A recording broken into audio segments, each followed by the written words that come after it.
Hello friends, welcome back to my channel Vandana's boutique. तो friends, आज हम बनाएंगे फ्रंट प्लेटेड टॉप जो बहुत ही स्मार्ट लुक देता है। आप इसे ऑफिस, कॉलेज या और भी जगहों के लिए पहन सकते हैं। ये काफ़ी कंफर्टेबल रहता है। इस तरीके के टॉप आप जीन्स या स्ट्रेट पैंट के साथ में पहन सकते हैं। इस तरीके का टॉप बनाने के लिए ज़्यादातर फ्लोई कपड़ा रहेगा तो उसका लुक बहुत ज़्यादा अच्छा आता है। वैसे आप इसे कॉटन से भी बना सकते हैं या रेयॉन, क्रेप, जॉर्जेट, शिफॉन या सॉफ्ट सिल्क टाइप का मटेरियल आप इसके लिए यूज कर सकते हैं। बहुत बार हम इस तरीके के टॉप बनाने की सोचते हैं, लेकिन देखने से ऐसा लगता है कि काफ़ी डिफ़िकल्ट रहेगा। जब हम बनाने की कोशिश करते हैं तो उस टाइम पे पता चलता है कि काफ़ी इजी है बनाना। हम लोग पहले ही ज़्यादा उसको डिफ़िकल्ट बना देते हैं, जिसके कारण हमारे मन में डर बैठ जाता है। फिर हम इस तरीके के टॉप बनाने की सोचते ही नहीं हैं। तो आज मैं आप लोगों को आसान तरीके से स्टेप बाय स्टेप इसकी कटिंग और स्टिचिंग बताने वाली हूँ। आप लोगों को भी लगेगा कि काफ़ी कम टाइम में ये टॉप बन गया है। अब हम ज़्यादा टाइम न वेस्ट करते हुए आज की वीडियो शुरू करेंगे। अगर आप लोगों को वीडियो पसंद आए तो वीडियो को लाइक और शेयर ज़रूर कीजिएगा, और फर्स्ट टाइम मेरे चैनल में आए हैं तो सब्सक्राइब करके बेल आइकन को प्रेस कर दीजिए, जिससे कि आपको आने वाली वीडियो का नोटिफिकेशन मिल जाएगा। तो यहाँ पर मैंने कपड़े को ट्रायंगल शेप में फोल्ड करके रखा हुआ है। जैसे हम चूड़ीदार की कटिंग करते हैं या अम्ब्रेला फ्रॉक की कटिंग करते हैं, उसी तरीके से हमें एक कॉर्नर को उठाते हुए दूसरे कॉर्नर में कपड़े को फोल्ड कर लेना है। तो ये ट्रायंगल शेप है। अब ये मटेरियल काफ़ी ज़्यादा हिलने वाला है, तो मैं इसमें साइड साइड में पिन लगाने वाली हूँ। तो आप अगर इस तरीके का मटेरियल रहता है तो आप पिन लगाएंगे तो आपका कपड़ा सिक्योर रहेगा, जिससे कि आपको मार्किंग करने के टाइम पे बार बार कपड़ा आपका हिलेगा नहीं। तो यहाँ पर मैंने 5 से 6 जगह पिन लगा के कपड़े को टेबल क्लॉथ के साथ में फिक्स कर लिया है। तो सबसे पहले स्ट्रेट लाइन ड्रॉ कर लेंगे। यहाँ पर चौक की मार्किंग भी थोड़ा सा लाइट ही आप लोगों को दिखाई देगा, तो आप लोगों को ध्यान देना है। मैं जिस तरीके से मार्किंग बता रही हूँ उसी तरीके से आप लोगों को मार्क करना है। 14.5 शोल्डर का मेजरमेंट है, उसका हाफ करके 7.25 इंच में मार्क करेंगे। शोल्डर डाउन करेंगे 1.25 इंच में, और यहाँ पे हम एक मार्क करेंगे।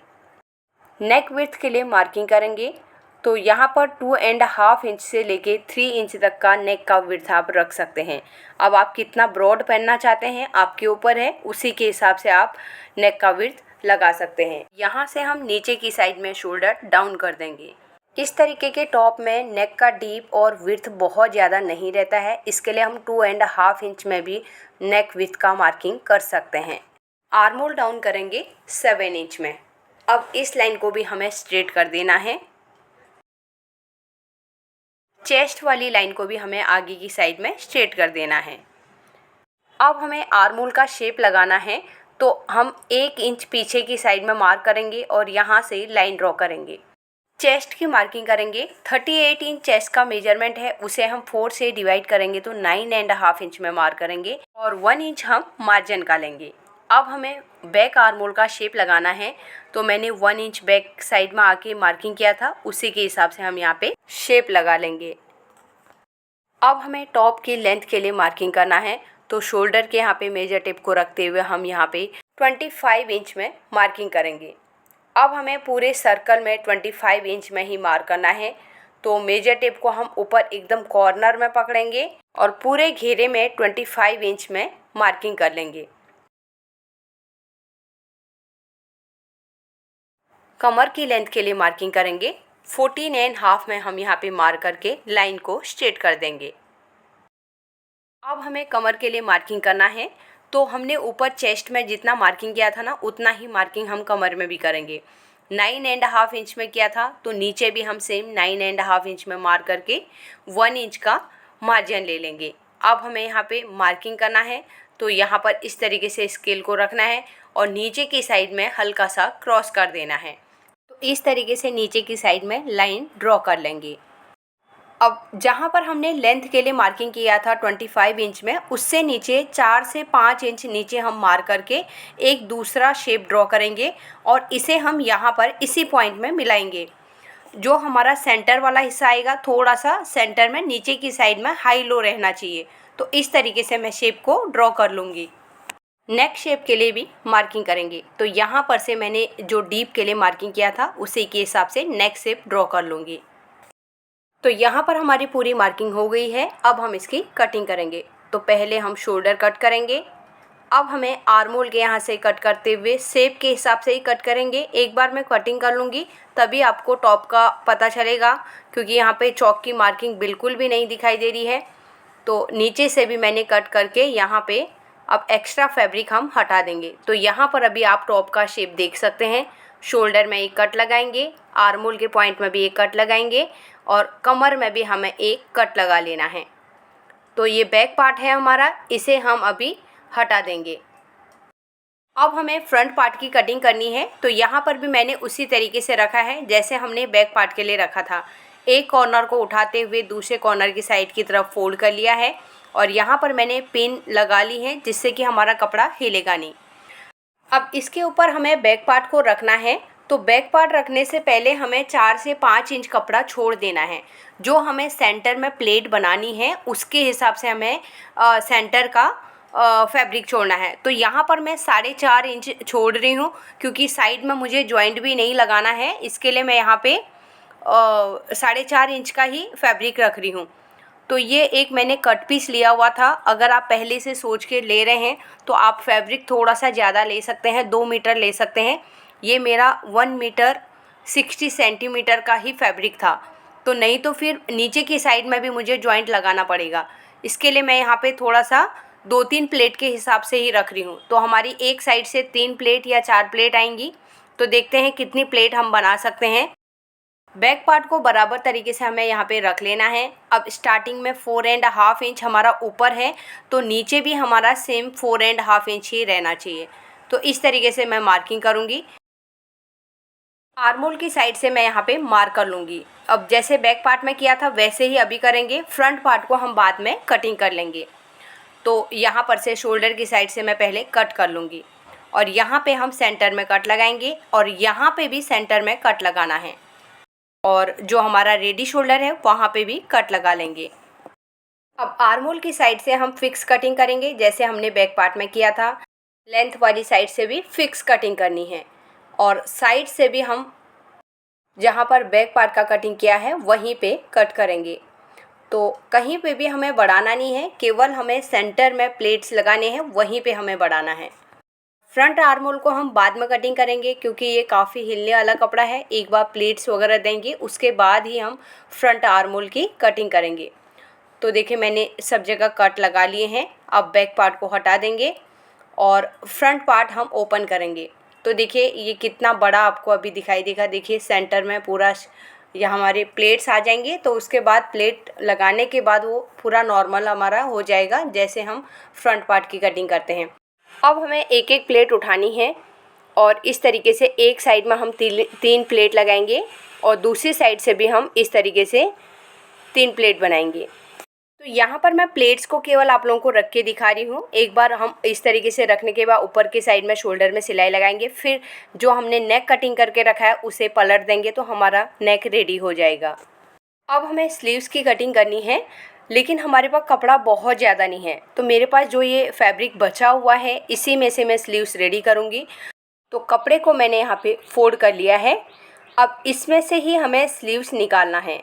तो एक स्लीव की कटिंग मैं पहले करूँगी, फिर दूसरी साइड से मैं दूसरे स्लीव की कटिंग करूँगी। तो अब यहाँ पर से लेंथ के लिए मार्किंग करेंगे। तो मैं देखती हूँ कितना ज़्यादा लेंथ आ सकता है। वैसे मुझे ज़्यादा चाहिए था लेकिन यहाँ पे फैब्रिक नहीं है, तो 12 इंच में मैं मार्किंग करूँगी और यहाँ पे स्ट्रेट लाइन ड्रॉ कर लेंगे। अब यहाँ पे मैं 3.5 इंच में मार्क करूँगी और नीचे से मैं 8 इंच में मार्क करूँगी। अब ऊपर की साइड से हम 3.5 इंच में मार्क किया था, यहाँ से हम शेप लगाते हुए नीचे जहाँ पे 8 इंच मार्किंग किया था वहाँ पर मिला देंगे। तो यहाँ पर थोड़ा सा चौक की मार्किंग आप लोगों को देखने में थोड़ा प्रॉब्लम होगी क्योंकि ये मटेरियल के ऊपर दिखाई नहीं दे रहा है। तो एक बार मैं फिर से लेंथ चेक करती हूँ। तो देखिए 1/2 इंच में नीचे की साइड में ही कट करूँगी क्योंकि बैक साइड से भी हमारा फैब्रिक थोड़ा सा क्रॉस कटिंग हुआ है। अब यहाँ पर मैं जो शेप हमने लगाया था उसी के हिसाब से हमें स्लीव्स की कटिंग करनी है। एक स्लीव्स की कटिंग हमारी हो गई है। तो एक बार मैं फिर से आप लोगों को नीचे का विड्थ चेक कराती हूँ। मैंने 8 इंच रखा था, लेकिन हाफ इंच इसमें कम हो गया, 7.5 इंच है, ऊपर 3.5 इंच है। तो यहाँ पर मैंने दूसरे कपड़े के ऊपर फिर से स्लीव को अच्छे से रख लिया है। दूसरे स्लीव की हम कटिंग करेंगे।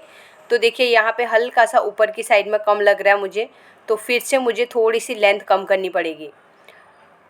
तो एक बार पलट के मैं आपको दिखाती हूँ। देखिए हल्का सा कॉर्नर आ रहा है, तो उतना सा हम हल्का सा शेप दे देंगे। जो कॉर्नर है ना, बाद में भी हमें उसे कट करना पड़ता है, तो इसके लिए मैं इसी के हिसाब से इसे हल्का सा शेप दे के ही कट कर लूँगी। तो देखिए हाफ इंच और लेंथ इसका कम हो गया है।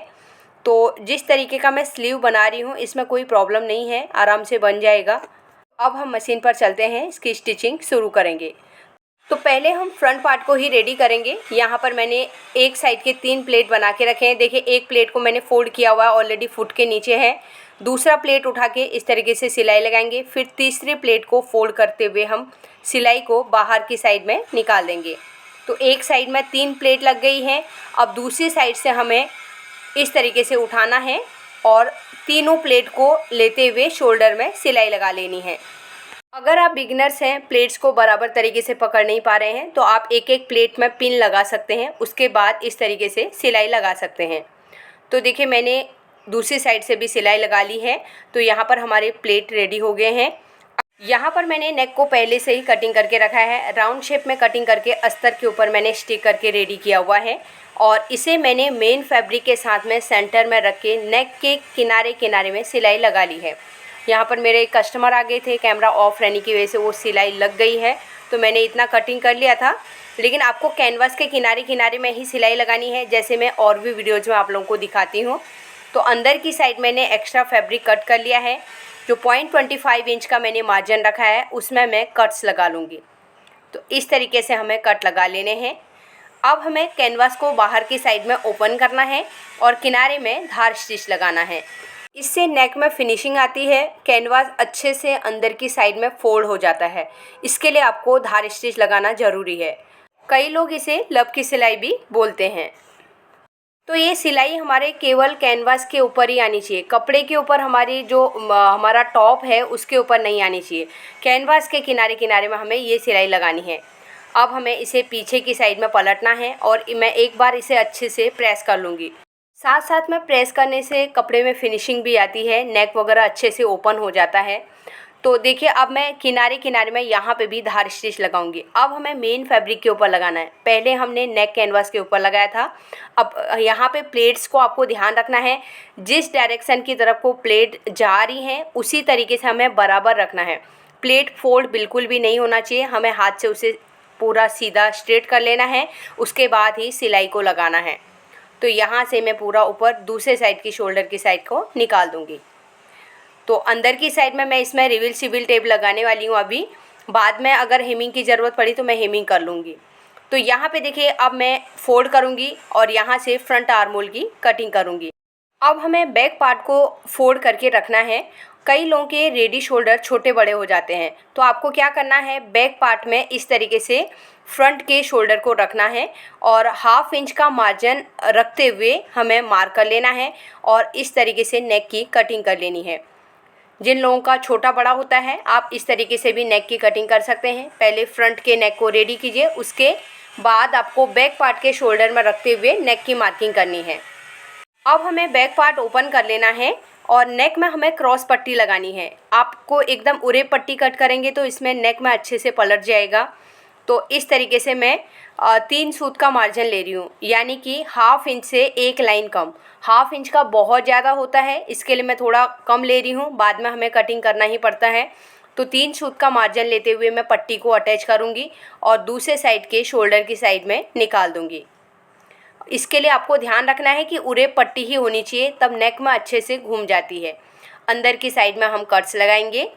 अब पट्टी को भी हमें बाहर की साइड में ओपन करना है और यहाँ पे भी हमें धार स्टिच लगाना है। तो पट्टी हमारी बिल्कुल भी बाहर की साइड में दिखाई नहीं देगी, वो पूरी अंदर की साइड में फोल्ड हो जाएगी। तो ये मैंने लगा लिया है। अब ये जितना फैब्रिक बचा है इसे हम फोल्ड करेंगे और यहाँ पे भी हमें सिलाई लगानी है। पट्टी को हमें फोल्ड करते रहना है और जो हमारी रेडी पट्टी करनी है ना, 3 सूत के बराबर हमें रेडी करनी है, क्योंकि हम जब सीधी साइड से दाब सिलाई देंगे तो एक समान बराबर हमारी दाब सिलाई दिखनी चाहिए, तब नेक में फिनिशिंग आती है। अब अंदर की साइड में पट्टी का जो एक्स्ट्रा फैब्रिक है इसे हम कटिंग कर लेंगे। नेक के अंदर जितना कम कपड़ा रहेगा ना वो अच्छे से बैठेगा। जब हम प्रेस करेंगे तो वो एकदम प्लेन बैठेगा। अगर अंदर की साइड में कपड़ा ज़्यादा रहेगा तो फिर वो प्रेस करने के बाद भी थोड़ा सा फूगा हुआ जैसा लगेगा या अच्छे से बैठ नहीं पाएगा। तो यहाँ पर मैंने नेक तो रेडी कर लिया है, एक बार मैं अच्छे से प्रेस कर लूँगी। तो मैंने यहाँ पे प्रेस भी कर लिया है।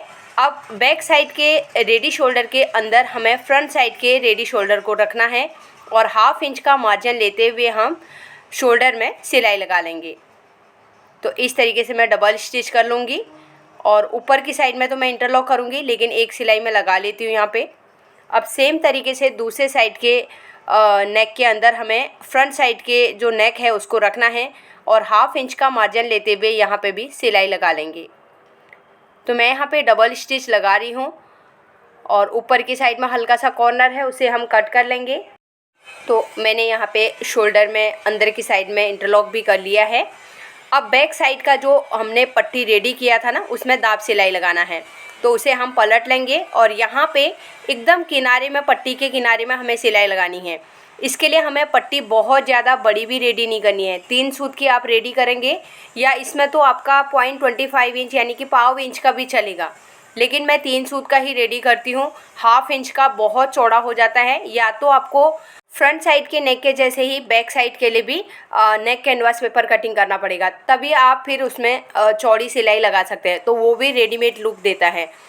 तो मैंने यहाँ पे उरे पट्टी यूज किया है, इसके लिए बहुत ज़्यादा चौड़ा नहीं रखा है। तो मैंने अंदर की साइड से पूरा एक बार नेक में अच्छे से प्रेस कर लिया है। अभी हम इसे साइड रखेंगे। अब हम स्लीव से रेडी करेंगे। स्लीव्स को रेडी करने के बाद हम इसमें अटैच करेंगे। तो मैं इसे ओपन करूँगी, एक स्लीव को हम साइड करेंगे और यहाँ पे सीधा उल्टा देख लेना है। जब भी प्रिंटेड फैब्रिक रहते हैं इसमें बहुत ज़्यादा कन्फ्यूजन रहता है, तो कलर का पता नहीं चलता है, इसके लिए हमें मार्किंग भी करके रखना ज़रूरी है। तो नीचे की साइड से केवल 1/2 इंच मुझे फोल्ड करना है, तो मैं 0.25 इंच करके 2 बार फोल्ड करूँगी। इस तरीके से फोल्ड करेंगे, फिर एक बार फोल्ड करेंगे और सिलाई लगा लेंगे। अगर यहाँ पे आपको कुछ लेस वगैरह लगानी है तो आप लेस भी लगा सकते हैं। मुझे ये एकदम सिंपल रखना है, इसके लिए मैं यहाँ पे इसे केवल स्टिच कर रही हूँ।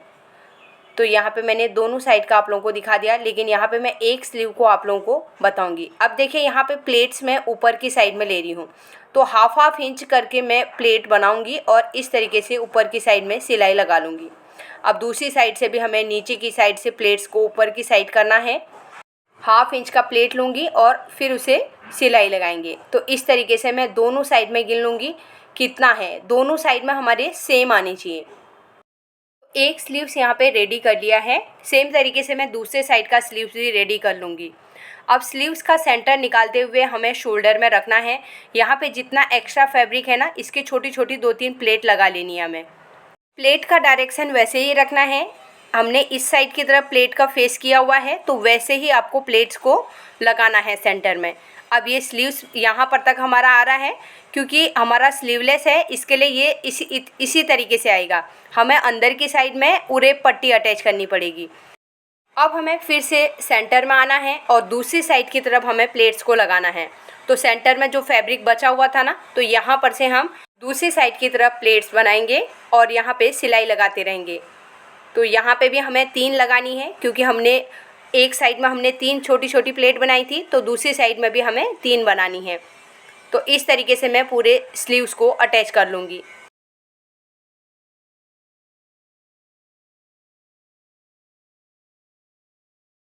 तो इस तरीके से हमारा स्लीव्स दिखेगा। अब हमें अंदर की साइड में उरे पट्टी अटैच करना है, क्योंकि स्लीव्स हमारा केवल सेंटर में आएगा, लेकिन हमारा जो आर्मोल है वो पूरा ओपन है। इसके लिए हमें इसमें उरे पट्टी अटैच करनी पड़ेगी। तो 1/2 इंच का मार्जिन लेते हुए मैं इस तरीके से पट्टी को अटैच करूँगी और दूसरी साइड की तरफ को हमें निकाल देना है। तो स्लीव्स का जो अंदर का फैब्रिक है वो भी इसके अंदर कवर हो जाएगा। पूरी पट्टी यहाँ पर हमारी अटैच हो गई है। अब हमें पट्टी को बाहर की साइड में ओपन करना है और इसमें भी हमें धार स्टिच लगाना है। अब यहाँ पर आपको ध्यान रखना है, कई बार कंफ्यूजन होता है कि हमें स्लीव्स बाहर की साइड करना है या ऊपर की साइड करना है। तो हमारी पट्टी के ऊपर ही धार स्टिच लगानी है, स्लीव्स को हमें शोल्डर की साइड की तरफ ओपन करके रखना है। अब हम पलट लेंगे और यहाँ पे जो एक्स्ट्रा फैब्रिक था उसे अंदर की साइड में फोल्ड करेंगे और यहाँ पे हम दाब सिलाई लगाएंगे। अब हमें स्लीव्स को बाहर की साइड में ओपन करना है। हमारी जो सिलाई आएगी, जो हमारा टॉप का शो आर्मोल है उसके ऊपर सिलाई लगेगी। स्लीव्स के ऊपर बिल्कुल भी सिलाई दिखनी नहीं चाहिए।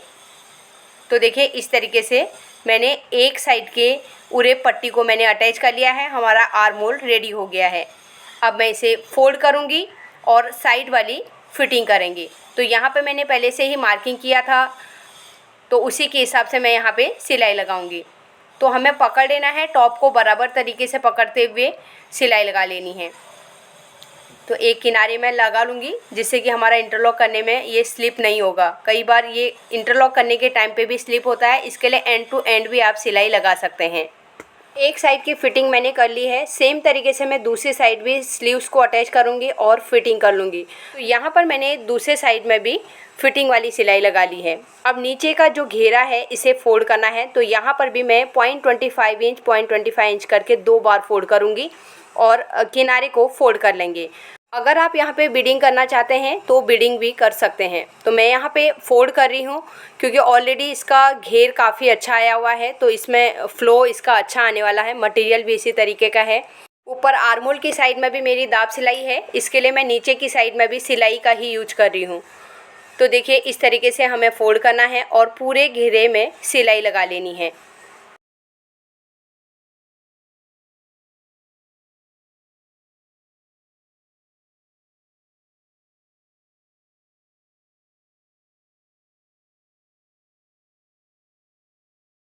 सिलाई लगाने के टाइम पे आपको एक ही चीज़ का ध्यान रखना है, एक समान कपड़ा आपका फोल्ड होना चाहिए। अगर आप कम ज़्यादा करेंगे तो फिर कहीं आपके फैब्रिक ऊपर हो जाएगा, कहीं पे नीचे हो जाएगा। इसके लिए एक समान फोल्ड करेंगे तो एक लाइन में आपकी सिलाई आएगी। तो पूरे घेरे में यहाँ पे हमारी सिलाई लग गई है।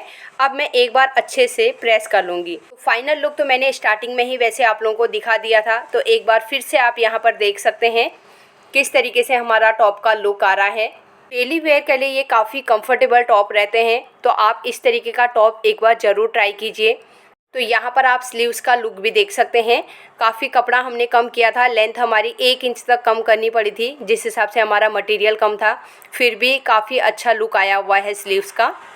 उम्मीद करती हूँ कि आज की वीडियो आप लोगों को पसंद आई होगी। अगर वीडियो अच्छी लगी तो वीडियो को लाइक कीजिएगा, ज़्यादा से ज़्यादा लोगों को शेयर ज़रूर कर दीजिएगा और फर्स्ट टाइम मेरे चैनल में आए हैं तो चैनल को सब्सक्राइब कर दीजिए और साइड में बेल आइकन को प्रेस कर दीजिए, जिससे कि आपको आने वाली वीडियो का नोटिफिकेशन भी मिल जाएगा। तो मिलते हैं एक नई वीडियो के साथ में।